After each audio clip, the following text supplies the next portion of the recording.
Chers amis et famille en Christ, bonjour. Notre méditation en ce 27 décembre a pour titre Que ta volonté soit faite.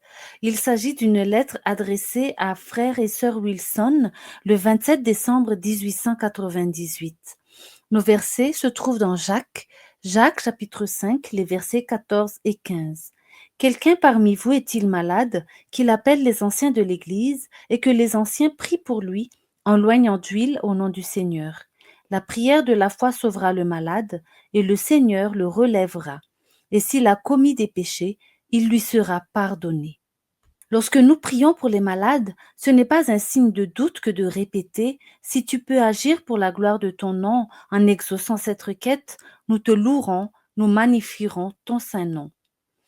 Il n'y a de puissance guérissante en aucun homme. Nous devons donc croire en Dieu qui nous aime et qui s'est donné pour nous. Vivants ou morts, nous sommes au Seigneur. Vous avez un Rédempteur au cœur débordant de pitié, d'amour et de compassion. Il vous aime et vous bénit. Il ne vous délaissera pas, il ne vous abandonnera pas. Celui qui comprend le présent et l'avenir de tous agira pour notre plus grand bien et pour la gloire de son nom. Jésus vous aime et il vous bénit. Ses promesses sont certaines. Le Christ restaure, Satan détruit. Tout ce que les mortels peuvent faire, c'est de suivre implicitement la parole du Seigneur. C'est en cela qu'ils font leur part. Le Seigneur manquera-t-il de faire la sienne? Présentez vos pétitions au trône de la grâce, puis attendez dans la confiance, dans l'espoir. Dans toutes mes supplications, je dis que ce ne soit pas notre volonté qui soit faite, Seigneur, mais la tienne. Il sait qu'il ne s'agit pas d'une prière de doute, mais de l'expression d'une confiance parfaite. Dieu sait ce qui convient le mieux.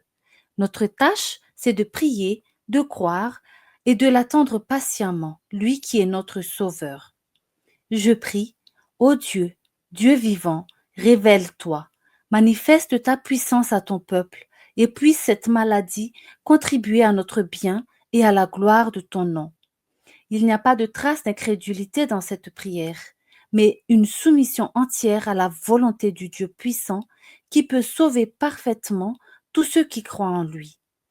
Quelque désagréables que soient les circonstances entourant le cas, nous n'avons pas à nous préoccuper des apparences. Dieu désire que nous ayons une confiance implicite en lui. Si c'est pour notre bien et la gloire de son nom, ce que nous demandons sera fait. Nous devons attendre. Le pouvoir du Seigneur est illimité. Pauvres mortels, nous devons purifier nos âmes afin que nous ne soyons pas détruits lorsque le Seigneur travaille pour nous. C'est la raison pour laquelle si peu de malades sont guéris. S'ils étaient guéris, les hommes s'exalteraient eux-mêmes. Nous devons apprendre de Jésus à devenir doux et humble de cœur, et nous trouverons le repos pour nos âmes. Ne doutez jamais, pas un seul instant, que Dieu vous aime. Il vous aime et il vous le prouve. Remerciez votre Père céleste pour un Sauveur rempli de compassion qui peut sauver parfaitement l'âme et le corps. La question qui pourrait se poser alors, c'est comment ne pas m'attribuer une quelconque mérite et d'exalter Dieu et Dieu seul pour tout ce qu'il fait dans ma vie. Chers amis et familles en Christ, à bientôt pour de nouvelles méditations.